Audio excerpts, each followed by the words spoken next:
Nous avons eu l'occasion de voir un certain nombre de supports d'investissement sur cette chaîne, dont certains comme les ETF vous permettent d'aller chercher des rendements de 10 ou 11% annuels sans lever le petit doigt ou presque. Ce qui est déjà excellent. Investir 500 € par mois dans de telles conditions et pendant 40 ans vous permet d'aller chercher plus de 4 millions d'euros de patrimoine, dont seulement 240 000 viennent réellement de votre poche. Si vous êtes quelqu'un d'assez à l'aise financièrement, il y a également d'assez fortes chances pour que votre patrimoine soit géré par votre banquier ou votre conseiller en gestion de patrimoine. Malheureusement pour vous, dans ces deux scénarios, on vous aura forcément proposé un contrat avec gestion pilotée dont les frais sont exorbitants et le niveau de risque sans doute mal calculé.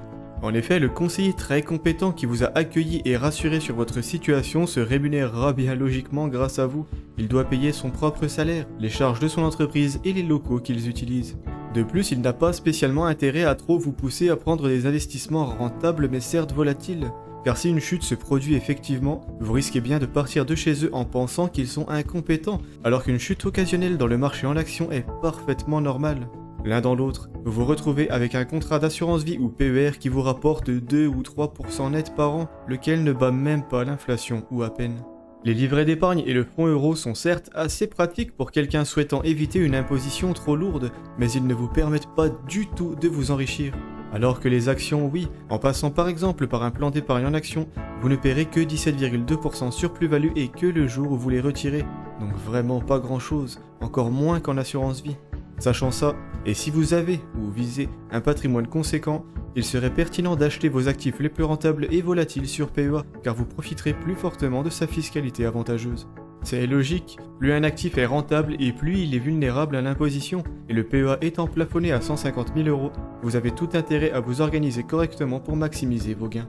Le PER est également une enveloppe intéressante pour les hauts revenus, car il vous permet de réduire vos impôts. Mais il est par contre plafonné, celui-ci étant égal à 10% de vos revenus de l'année précédente jusqu'à 35 194 € max. Et imaginons justement que vous souhaitiez investir cette somme et que votre TMI soit de 41%.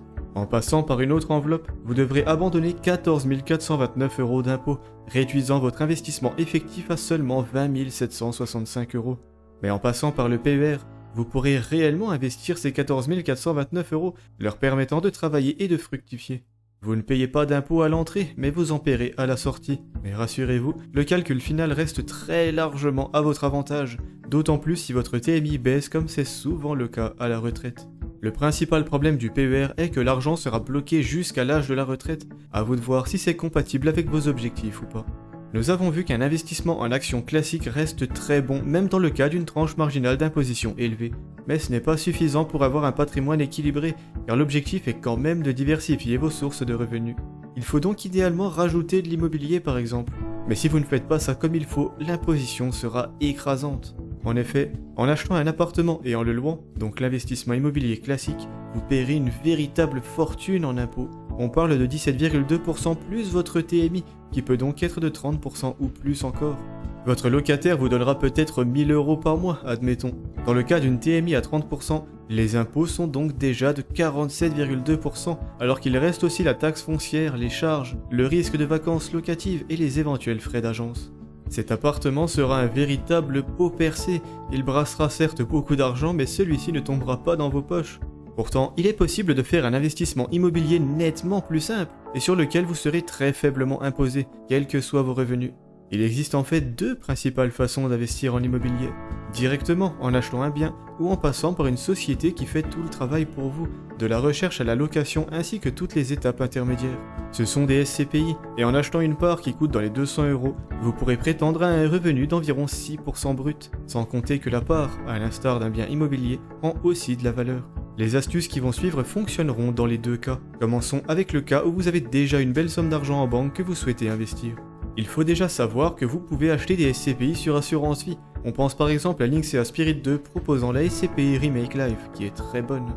Dans quel cas, après 8 ans, l'imposition ne sera que de 17,2% jusqu'à 4 600 € pour un célibataire ou 9 200 pour un couple, puis 24,7% après ça, qui est déjà pas mal. Mais il y a mieux à faire. Vous pouvez acheter de l'immobilier en passant par une société civile immobilière, ou SCI, que vous pouvez créer vous-même et qui est à votre nom. À partir de là, la technique consiste en fait à prêter de l'argent à votre SCI, donc à vous-même en fin de compte, puis d'acheter l'immobilier avec. Votre SCI va donc commencer à percevoir des loyers, qui auraient été très fortement imposés en temps normal, comme nous l'avions vu plus tôt.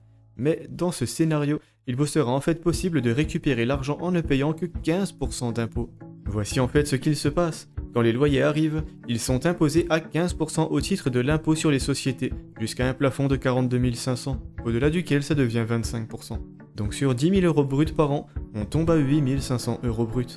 Et même 8 500 € net, car il vous est ensuite possible de vous transférer cet argent en guise de remboursement du prêt que vous aviez fait au début, dans quel cas vous ne payez donc pas d'impôt.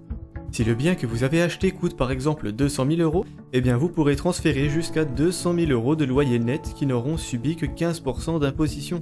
Après ça, l'imposition sera de 15% plus 17,2% plus votre TMI ou 15 plus 30% de flat tax, suivant ce qui vous arrange sur le coup. Investir à travers une SCI à l'IS est la technique la plus rentable pour investir en immobilier si vous avez de hauts revenus. Dans le cas d'un investissement à crédit, la donne change un peu.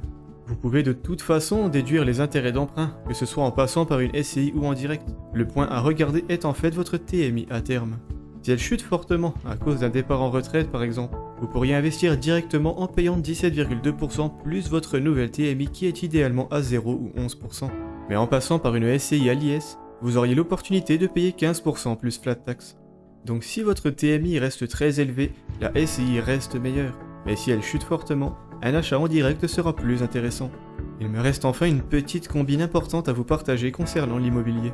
Il est possible d'acheter des parts de SCPI en nue propriété, ce qui veut dire que vous possédez bel et bien la part, mais que vous ne toucherez pas de revenus pendant un certain temps. Par contre, vous profiterez d'une décote sur le prix de la part. Donc en gros, si vous acceptez de ne rien gagner pendant 10 ans par exemple, la part vous coûtera 33% moins cher. Un bien pour un mal, il y a un calcul à faire pour définir la rentabilité, mais ce n'est pas ça qui nous intéresse. Acheter en nue propriété est surtout utile dans le cas où votre TMI actuel est élevé, mais sera amené à baisser bientôt. Si elle est actuellement de 41% par exemple, vous pouvez acheter en nue propriété sur 10 ans, jour de votre départ en retraite. Vous esquivez 10 ans d'impôts très lourds et vous commencerez à percevoir des loyers une fois que votre TMI a chuté grâce à votre retraite. C'est optimal, qui plus est si votre TMI est de plus de 30%.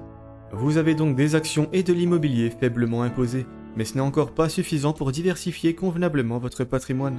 Vous aurez ensuite besoin de quelques autres actifs pour avoir l'esprit tranquille et sécuriser votre portefeuille contre les fluctuations gênantes du marché. On pense aux obligations par exemple. Vous avez deux options pour en acheter, l'assurance vie et le compte titre ordinaire. Et bien sûr, l'assurance vie offre une meilleure fiscalité, quels que soient vos revenus, il faudra donc la privilégier. Vous trouverez des ETF obligataires dans les meilleures d'entre elles, qui vous permettront de vous diversifier instantanément et de façon très pratique sur des obligations d'État et d'entreprise. Il vous faut également de l'or et de la crypto-monnaie. Il y a plusieurs façons d'acquérir ces deux classes d'actifs, la plus simple étant quand même le compte titre ordinaire. Vous trouverez des indices suivant le cours de l'or, qui sont quand même plus pratiques que d'acheter des pièces ou des lingots et de les conserver chez soi. L'imposition sera de 30%, soit la flat tax, et il n'y a pas grand chose à faire contre ça. Voyons une dernière petite combine tant qu'on y est. Si vos revenus sont assez élevés, ou même très élevés, il y a de fortes chances pour que vous ayez envie de faire croquer vos proches, comme vos enfants par exemple. Sachez déjà que d'ouvrir un livret A à leur nom et d'investir dedans doucement mais sûrement est une des pires stratégies qui existent, bien que l'intention soit noble évidemment. Un enfant ayant bien logiquement un horizon d'investissement ultra long, il faut absolument fuir les placements peu rentables, aussi sécurisés soient-ils. Investir dans un ETF solide comme le World sera clairement plus intéressant, et on pourrait même aller chercher plus loin en y ajoutant du Nasdaq ou même du Nasdaq x2. Il y a deux façons de procéder. Vous pouvez ouvrir une assurance vie à son nom et y acheter des ETF, puis il en fera bien ce qu'il veut plus tard.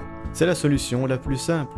Mais par contre, il devra payer des impôts là-dessus, allant de 17,2% à 24,7% sur plus-value. Et des plus-values, il y en aura, étant donné que vous avez acheté des actions bien rentables. Mais il existe une petite magouille pour éviter ça. Parfaitement légal, je vous rassure.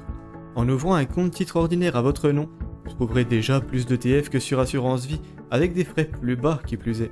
Le CTO est bien sûr taxé à hauteur de 30% sur plus-value, mais il est en fait possible de faire sauter complètement ces impôts en procédant à une donation. Vous avez le droit de donner 100 000 € par personne tous les 15 ans, et quand vous donnez directement des actions se trouvant sur votre CTO, eh bien vous gommez en fait complètement les plus-values. Si vous avez investi 10 000 € sur des ETF qui sont devenus 100 000 et que vous donnez à vos enfants les ETF en question, eh bien ils recevront réellement 100 000 € qu'ils pourront réellement retirer complètement. Par contre, s'ils attendent un peu, cette somme continuera logiquement de fructifier, ce qui créera de nouvelles plus-values, qui elles par contre seront imposables. Donc si vous utilisez cette technique, ne donnez jamais plus que nécessaire. Si vous voulez acheter une voiture à 15 000 € à votre fils alors que ses ETF valent plus que ça, eh bien donnez-lui 15 000 € et laissez son argent fructifier chez vous pour éviter d'autres impôts à l'avenir. Pour l'achat de sa résidence principale par exemple. Et voilà, vous savez tout, ou presque. Il existe encore d'autres façons d'optimiser votre fiscalité, mais celles-ci sont les principales. Si on exclut bien sûr de s'expatrier dans des paradis fiscaux, mais ça c'est encore une autre histoire. Mais il ne faut pas non plus oublier qu'il n'y aura pas beaucoup d'impôts à optimiser si vos investissements ne sont pas si bons que ça. Savoir optimiser sa fiscalité n'est qu'une pièce du puzzle, l'autre étant de savoir optimiser ses investissements. Plusieurs options pour ça. Je vous parlais du plan épargne retraite plutôt. Une enveloppe très rentable, mais un poil complexe à appréhender. J'ai justement sorti un guide rapide à ce sujet, dont le lien apparaît en haut et en description. Vous pouvez également commenter la vidéo si vous avez des questions, car j'essaye de répondre à tout le monde. Mais si vous en avez beaucoup et souhaitez mettre en place une stratégie directement très efficace et calquée sur votre profil exact, n'hésitez pas à m'envoyer un mail pour vous renseigner sur mon programme de formation, qui se veut rapide, efficace et peu onéreux. Mais sur ce, je vous dis à la prochaine. Je vous invite à aimer la vidéo si elle vous a été utile, et à vous abonner à la chaîne si mon contenu vous plaît. Ciao.